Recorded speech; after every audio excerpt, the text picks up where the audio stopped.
Looks like we're online. I have to double check my stream. Hey people, welcome back to my stream, and I am starting a new visual novel, House of Fata Morgana, or Fata Morgana, I think I'm going to pronounce this.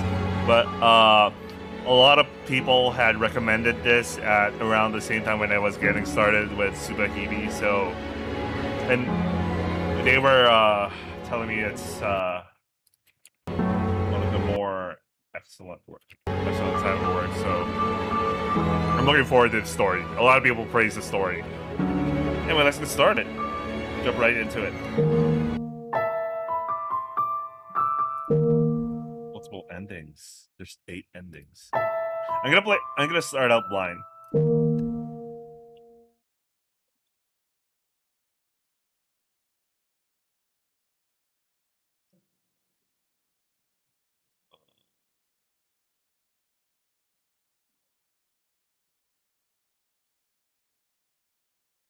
Don't think this is supposed to happen. Nothing's happening. Did my install fuck up? What? What is happening?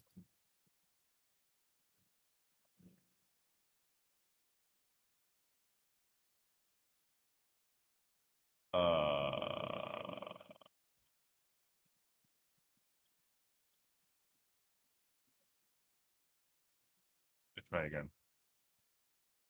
Start it up.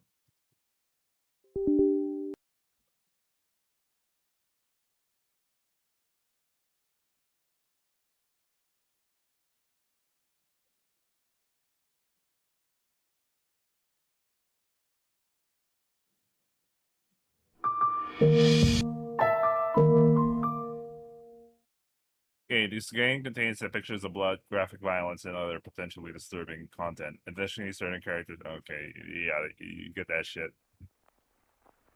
Produced by Nobuto. There is a house that sits beyond dark, dense woods. Like the world fading into view after a dream. The old mansion appears before you. Without realizing it. You instinctively accept as truth the events unfolding before you. The house lives in perpetuity, an anagram of myriad fates and generations. No one knows who Sir said.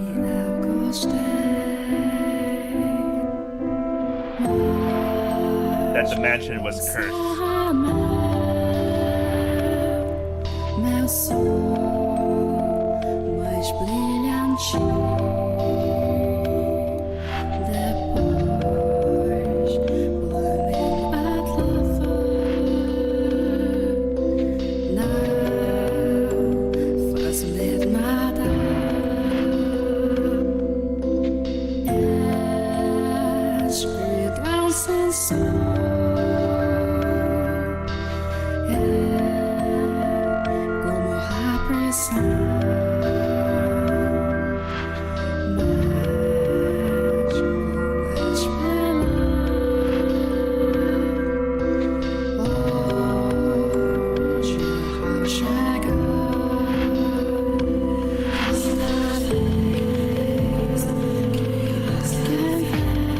Father, who art in heaven, hallowed be thy name. Have mercy on me, fellow Father, and cast their souls in eternal damnation. I was looking down upon a corpse, my own corpse. I was afflicted with great despair, at the sight of being dragged into the place of my crucifixion. My soul crumbled, and I was wholly extinguished. Indeed, I did once lose everything. However, as I faded into darkness everlasting, I heard a voice calling out to me. And so, I vow once more, and no matter how long it may take, how great the obstacles that stand in my way, or what form you may assume, I shall come back for you. Then I must return to that house. So I ask of you, please wait, until this mutilated body rise there once more.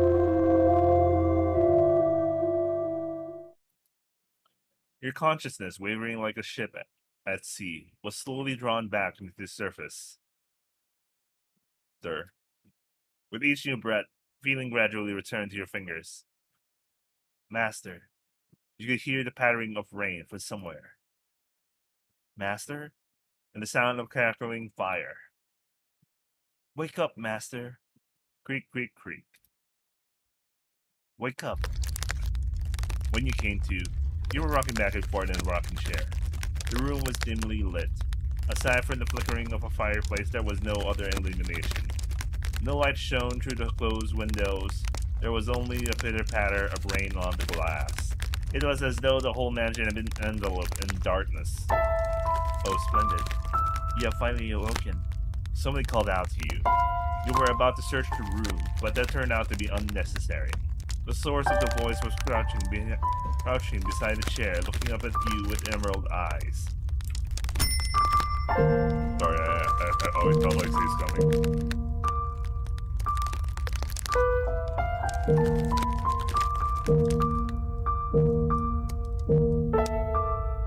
Oh, it's fine. I don't need that.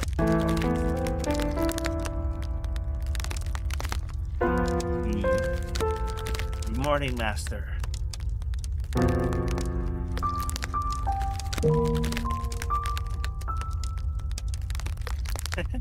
What is the matter?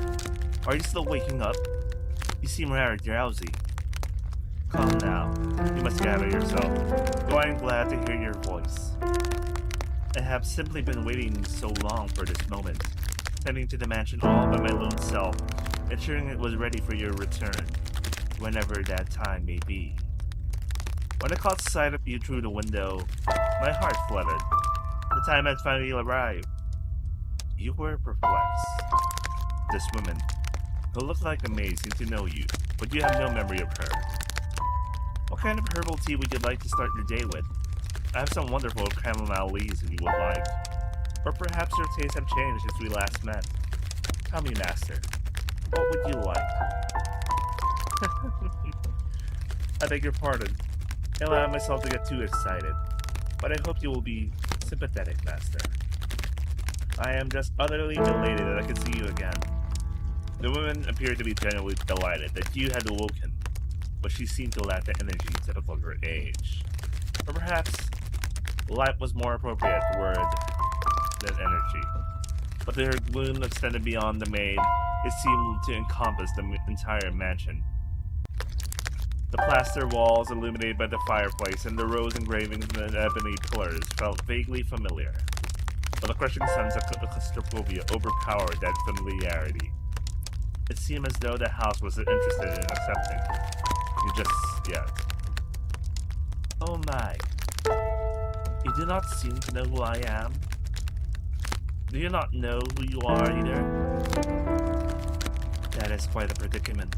If you cannot remember who you are, then who am I to serve? The woman's face was pale, almost as though a faint chill ran down your spine. You are the master of this house, though it would seem you have no memories of such. Quite the dilemma. If you know not who you are, then you are no different than a stranger to me, no? Indeed, you have returned, but from where, that I cannot say. Then, how about this? I am a servant of this mansion, and as such, I am familiar with the many incidents that have taken place here. I shall show you the history of this house, Master. Then will surely allow you to recall who you are.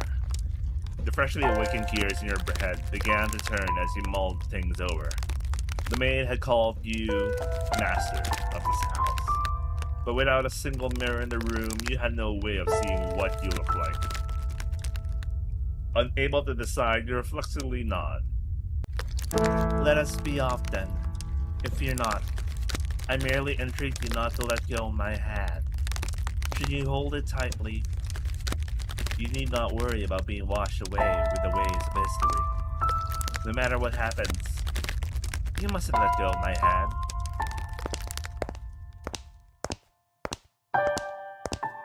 Your hand in hers, You followed the maid's lead through the hall. The air within the mansion was oppressive, as though a black miasma hovered within. The house was bleak and barren, hardly a trace of color to be found. Came across an open window. Beyond it lay nothing but darkness. Neither sunlight nor moonlight could be seen.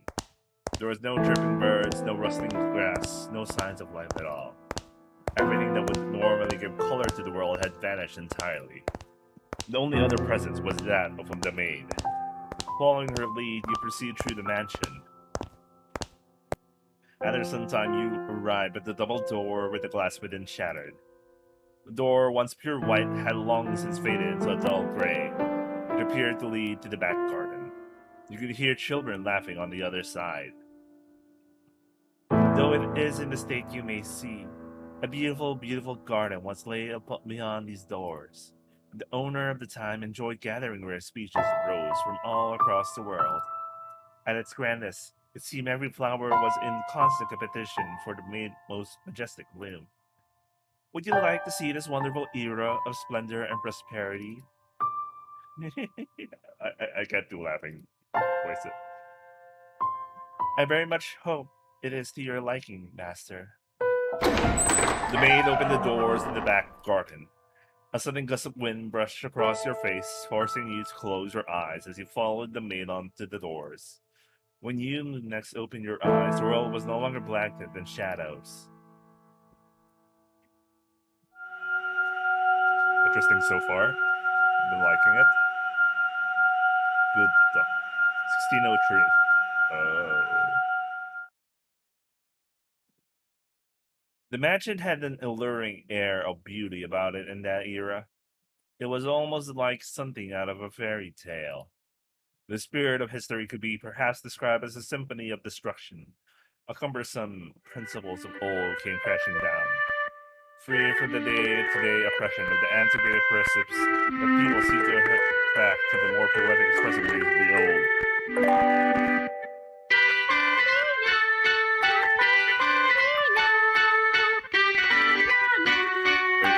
Too loud for my.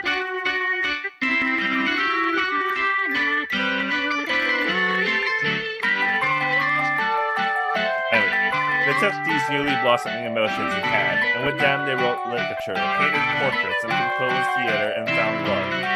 Even the church, who had maintained authority throughout the Middle Ages, embraced the changing times, adopting the culture's flowing sense of aesthetic. War would break out not 20 years from then, cluttering the ripened era from the history of history.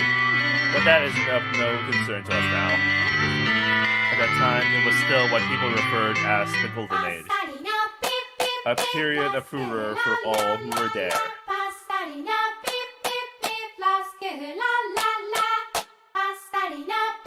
Now, let us take a slight detour. No, we will not be changing locations. This is a tale about the mansion, from beginning to end. We will, however, be moving through time. I guess I'm a fourth-dimensional being. Say, about 8 years into the past, a very wealthy family lived in the house then. The mother and father, brother and sister all had distinctive beautiful flaxen hair. I was always enamored by their hair. By contrast, mine is the color of a wet crow. See? There I am, standing around, looking rather a fool. I was happy back then. For what reason did I not have afforded the opportunity to attend such a beautiful home? So I poured my heart into serving that family. Listen closely if you would. That soft, clean sound that could only be a young girl singing. Can you hear it? La la la la la la la la la la. The girl you see, cheerfully flicking crimson roses and singing like a songbird, was called Millie. Though young, she sang with elegance. Millie was deeply fond of the house's garden, and she would often spend her afternoons there. Gorgeous roses gathered from all across the world bloomed in the garden. They were given the utmost care and even had their thorns removed, so young Millie would not hurt herself, naturally. The light brown-haired girl carefully plucked rose petals from the roses, gathering them up as she sang. Her voice was like music played by fairies. Nay, the sight of her was like an angel descended from heaven. Oh dear, please, don't look at me like that. I admit I was rather fanciful. What is a woman if not fanciful? Little bird, sing night and day. For your little birdie heart, sing your rose away. I got the voice now. Pretty flowers all around the little girl birds. And when the sun comes up, oh dearest Mel, I've forgotten what comes next. Are you listening? Nellie was, a matter of fact, not the only visitor to the rose garden that day. He always came with her older brother Mel. The younger siblings were inseparable. Mel adored his devoted, who in turn pinned for his attention. A sight of the two young innocent children cuddling together, not yet shackled by the fear for the future, was truly heartwarming. That day, Mel was sitting in the shade of the tree reading a book. As I am sure you are aware, in their time books could not yet be mass-produced. What he was reading was had been copied by a scribe. I presume he had borrowed it from the church. The book had passed through many hands many years, and was visibly worn, but I suppose that just speaks to its importance. It was, in fact, a Latin grammar textbook he was reading. Mel was a clever boy. He had attended church from a very young age, where a priest would instruct him in the Latin grammar. So at that time, I believe he was capable of reading even advanced texts. Oh, dearest Nell, please. The young girl approached her brother, who was consumed by the text. In her hand, she carried a large pile of rose petals. Though his sister's shadow overlapped with the trees, the boy still did not notice. But Nell buffed her cheeks, thrusted out her slender arms, and let the petals fall.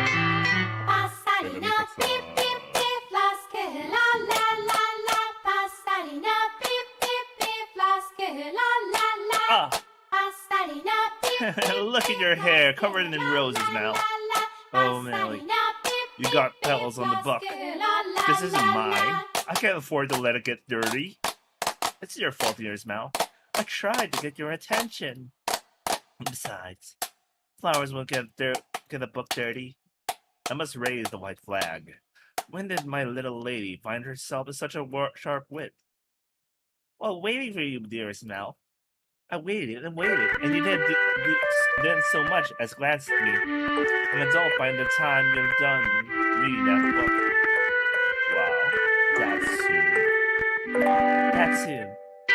Mother says girls grow up fast. She may be right. In that case, we should do something together before you're all grown up. Surely you won't play with me any longer when you become an adult. That's not true. I'll still play with you, even when I'm grown up. We're grown-ups don't play then. Fine, I'll stay a child forever then. Did you just say you were about to grow up? You're so mean now. I'm sorry, please don't pound my little lady. How about this? To make it up to you, I'll play whatever you want today. Really? You mean it? I want to play make-believe. Make-believe. I want to be a princess taken captive by an evil kingdom, and you, my dearest Mel, will be my valiant knight. And when you turn into a prince, when you rescue me. Wait, what? What does she mean by this? And I can become a prince? Impressive. They can. Knights and princes both have to be charming, so of course they can. Which is why it must be you, dearest Mel. No one else can be my prince or my knight.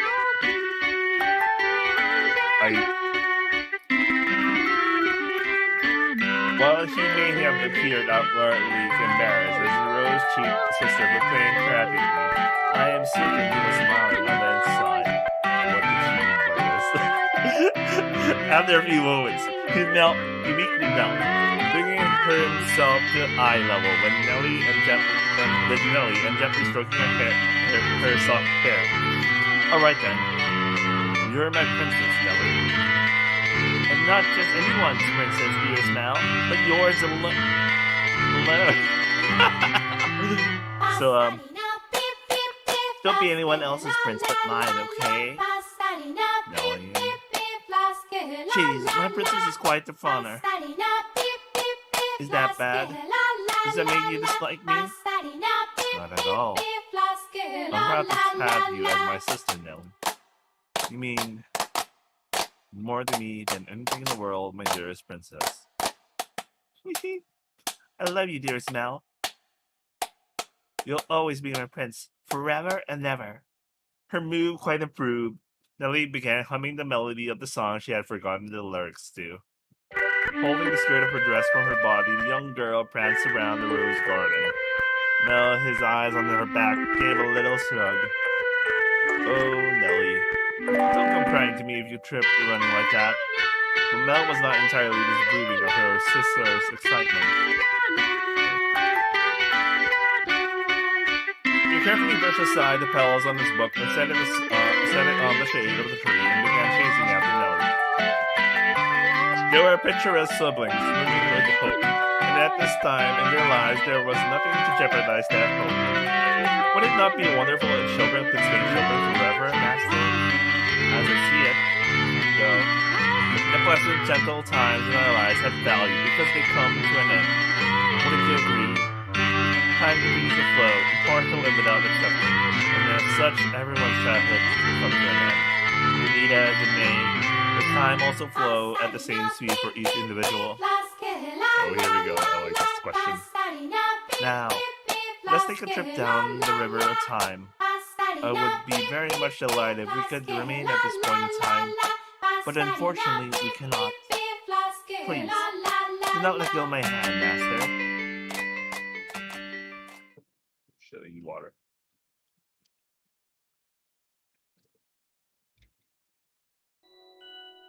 I'll be on my way then. Oh? You usually stay for longer.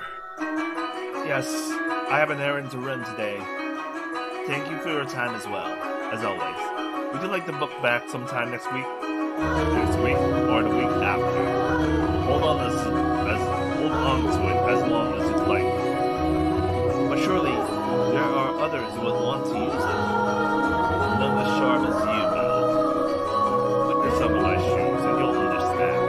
I want to give you any advantage you can get. Haha.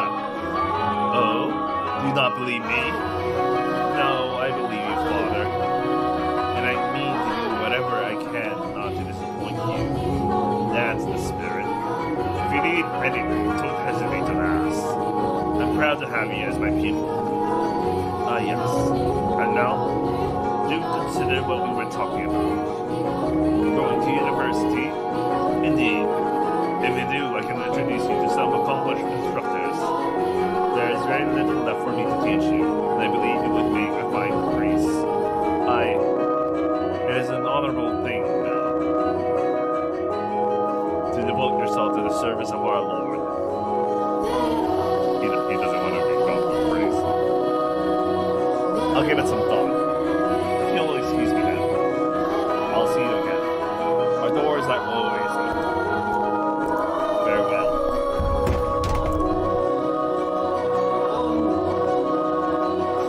Whether it's in the service of God or in the service of the church, it is an honorable profession.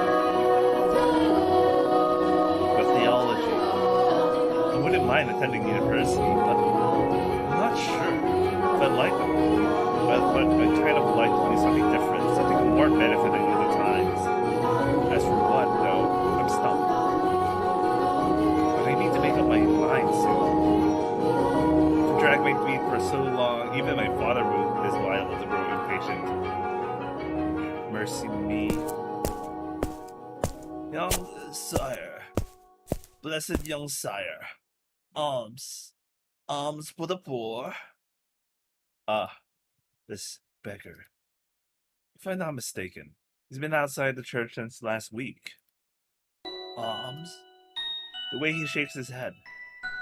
I can get a glimpse of his forehead under his hood. It's completely bald. Buy yourself some bread with this. Thank you. Thank you very much. May the Lord bless your soul. Thanks. The Lord.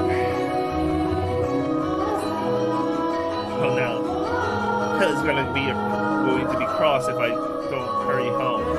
Curses! It seems it's going to rain. Master? Master? Oh, thank goodness.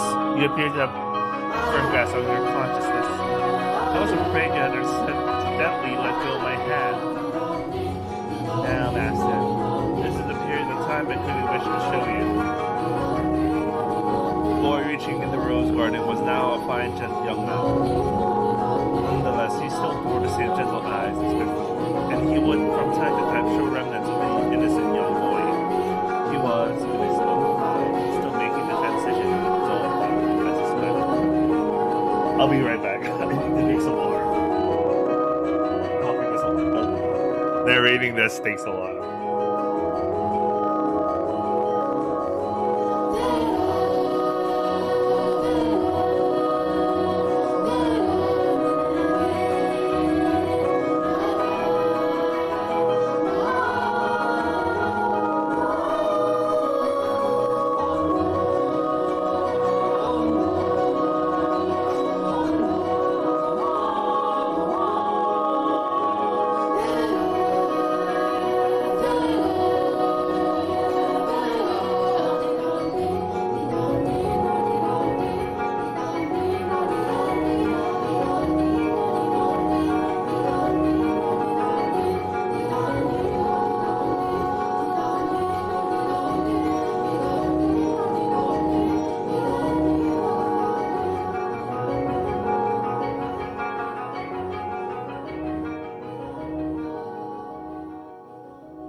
Check something out.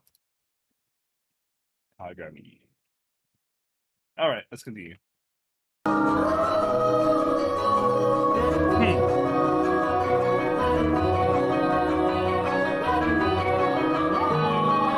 Mel frequently visited the church. On Sundays, participated in mass. Of course, but more often to be tutored by the priests. In addition, he also attended a private school run by the eminent Marquise, though it was not a school where students had desks and sat in rows. We studied at the Marquise estate.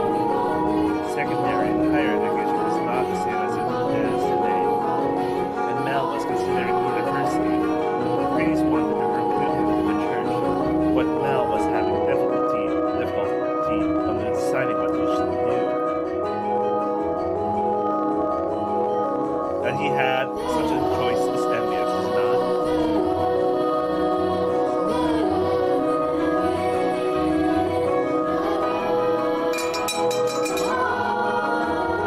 Good afternoon. I'm here to pick up my order. Is it ready? Aye. Ready and waiting, young master Rhodes. Oh, don't call me young master, please. I beg your pardon. Can't get it out of my head. I can't get me head out of the past. The order is right here, sir. Lad stopped at the jewelry store in the center of the town on his way back from the church. The building was both a workshop and a storefront, and the nobles of the area were deeply fond of the master's wares. He was so skilled that even the royal family had commissioned work from him. As a matter of fact, the wooden sign out front was engraved with a replica of the piece of his jewelry, said to be on display in the palace. As artistry flourished in this golden age, a number of shops selling luxurious items such as jewelry rose in kind. However, the clientele of these shops comprised a very narrow range of people. May I have a look? Of course, of course. Good. It came out just as I hoped. but it worked. Can't get a full disappoint a loyal customer like yourself. An admirable work ethic. I'm sure she'll love it. Such a kind man, young master. My boy back home could do is a thing to look to from ya. Every man ought to show women some cordiality. Coming home to a cold fireplace is such a sad thing indeed. Again, please don't call me young master. My apologies. I'll take this and be on my way then. Good day. If you find yourself in need of aught anything else, just let me know. I can make any joy you'll ask for. Come to me and your sweetheart's day will be sure as rain. And I guarantee the two of you will have all sorts of fun when you give it to them. I knew it! I knew it, there was something like that going on.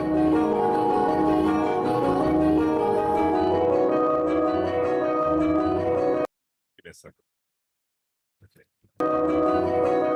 Please, I don't have a sweetheart. Huh? Well, that's a surprise.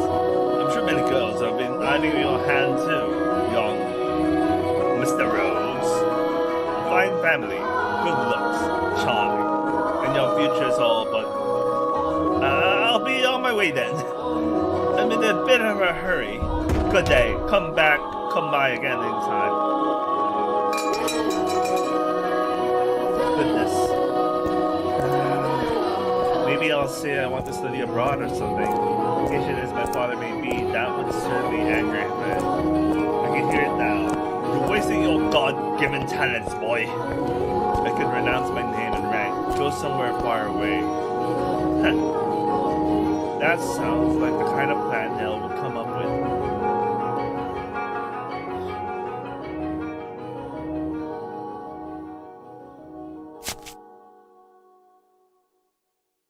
As he drew closer to the mansion, the rich fragrance of roses grew more prominent. Over time, this distinctive scent had led visitors to refer to the house as the Rose Manor. It was also probably a play on the flaxen hair family's last name, Rose, which you heard the owner of the jewelry store said just moments earlier. Sorry. The mansion looked quite different than it does now, though. No thickets of ivy covering the walls and no rotted and broken doors to be found. I wonder what the Rose family would think if they saw the house in its present kind of condition. Besides their abundantly blooming roses, a rare symbol of prosperity, long since withered and turned into soil. My apologies. I got a little sentimental there. Let's forget for a moment about our own time. I suppose I stayed out a little too long. Oh well. The sun still shines high in the sky. I'm sure it's...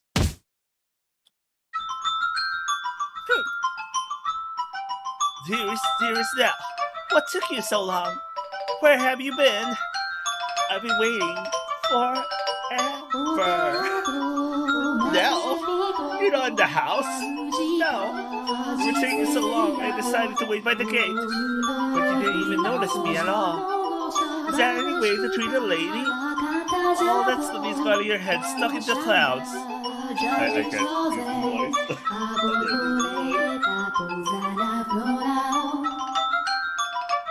No, it hasn't really. Also, bro, don't say that shit, man. You're heavy. Could you please get off my back? Heavy? I've been gradually reducing the amount of sweets I eat, and I love sweets, to maintain my figure for a new dress, and you call me heavy? I didn't catch that. Were you saying a tongue twister? You're such a dimwit, Mal. Jerk, blockhead, weakly. And so obnoxious to boot. Whatever happened to the delightful little girl who was once my little sister? She'd probably throw a fit if I said that out loud. Should you really be outside now?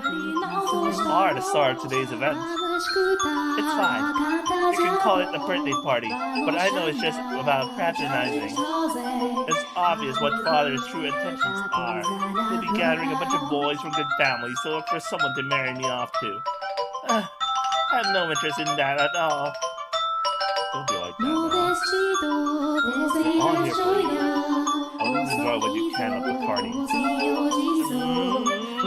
I guess. Besides, it's not completely terrible. Look at this serious now. What do you think? About what? About what? My new dress. It arrived. I'm wearing it. How can you not notice? I did notice it was something I haven't seen before, but you have so many dresses now, so... But this dress... This is the dress I had made just for today. Look at the colors. They're so pretty. It's the work of a renowned dyer. And this belt is just lovely. You see how it comes together to form a butterfly? Oh.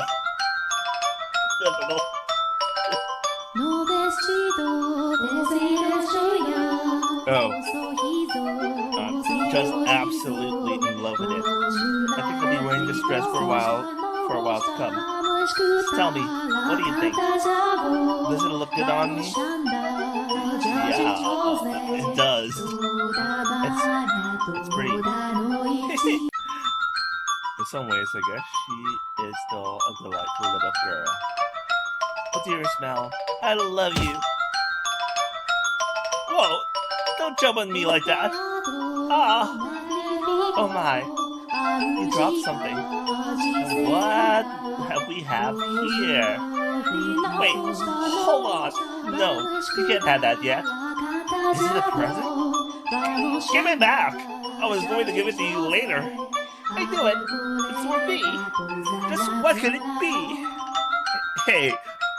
Hey, don't open it. What's the big deal? It's going to be mine soon anyway, isn't it?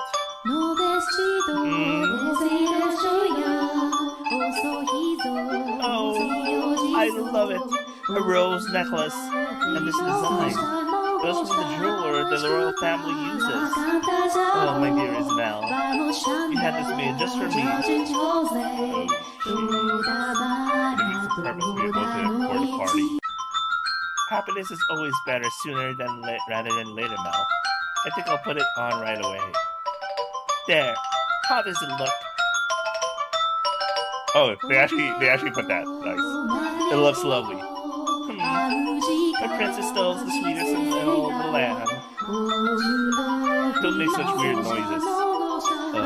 But why not? A prince always knows exactly what his princess wants. And this princess wanted some rose jewelry to go with her new dress. Understand?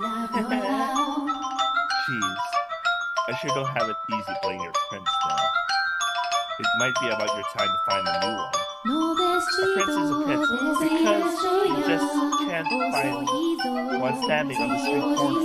If you want to retire to yourself, you're going to have to wait another 10 years. What did she mean by this? I mean, this is Middle Ages. 10 years in Middle Ages is like... old. In fact, they're already of age at this point. By their standards, at least.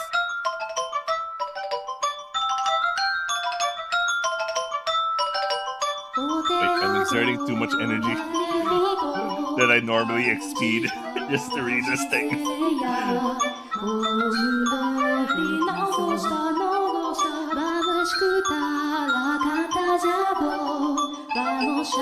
Or you should find yourself a new princess. I'm not so... You're about as romantic as a rock, dearest Mal. But worry not.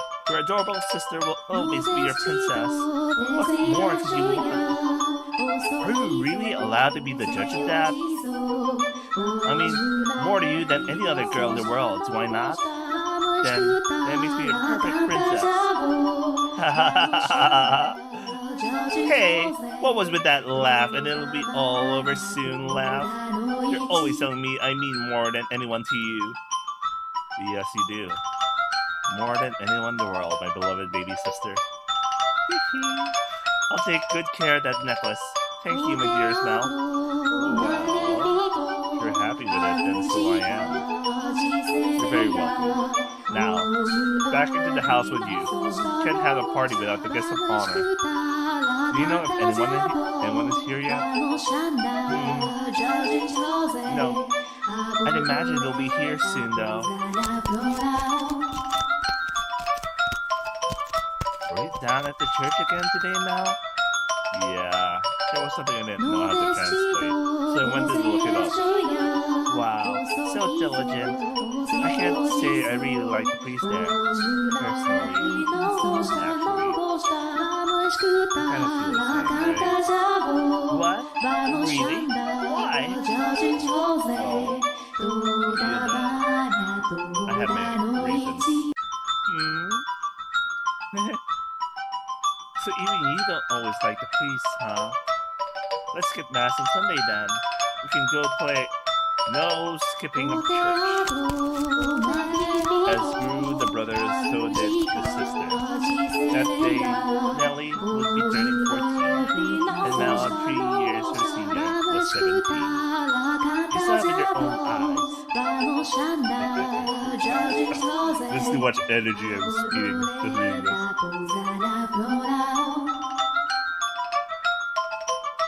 So you know just how much she has changed. She was always a cute little girl, and she grew into an even more beautiful young woman. Though she was only 14, she was well on her way to becoming a fine lady.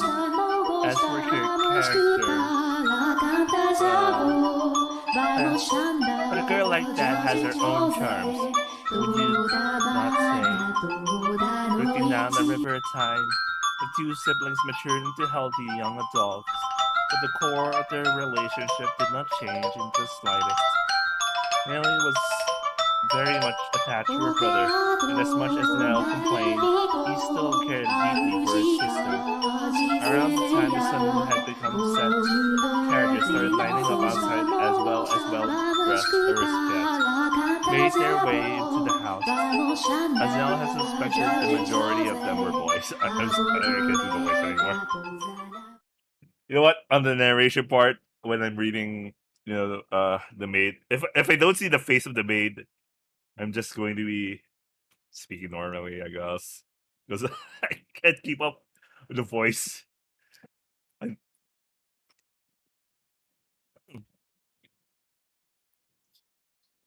Yes, I understand.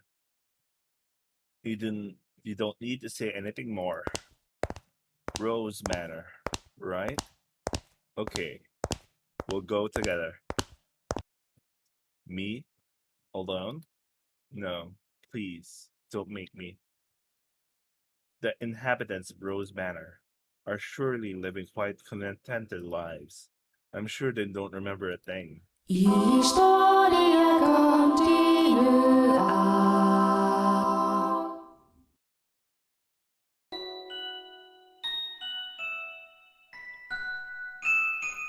Backgrounds are so interesting. It's like they took some random stock photo of some French place and they just added some noise filter onto it. But if it's supposedly like the 1600s, you're not supposed to have something like this on or something, because this is kind of like 19 something, This kind of architecture.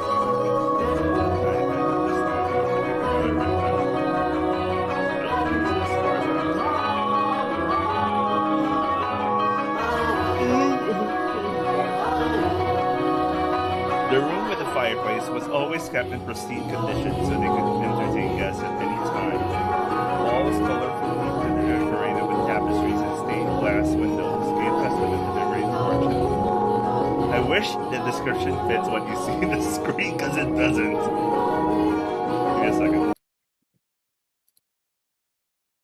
Why this could got? Sorry, I'm looking at the picture I'm generating. It's like she has one of those Yu-Gi-Oh things on the arm. Anyway. The servant's first assignment every morning was to clean this room. Pictures, silver plates, silverware were polished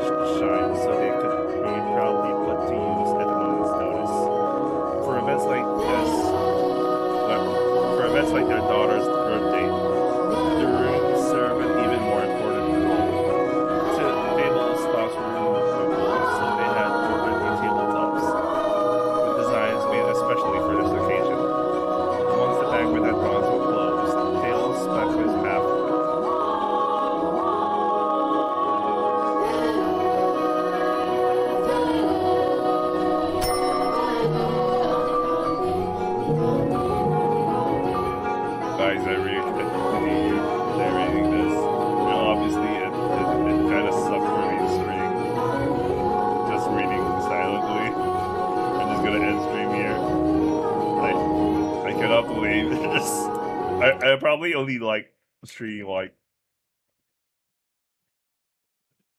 40 minutes. I can't sustain 40 minutes of this. I'm so tired. I have not much energy. Anyway, I'll continue reading this thing.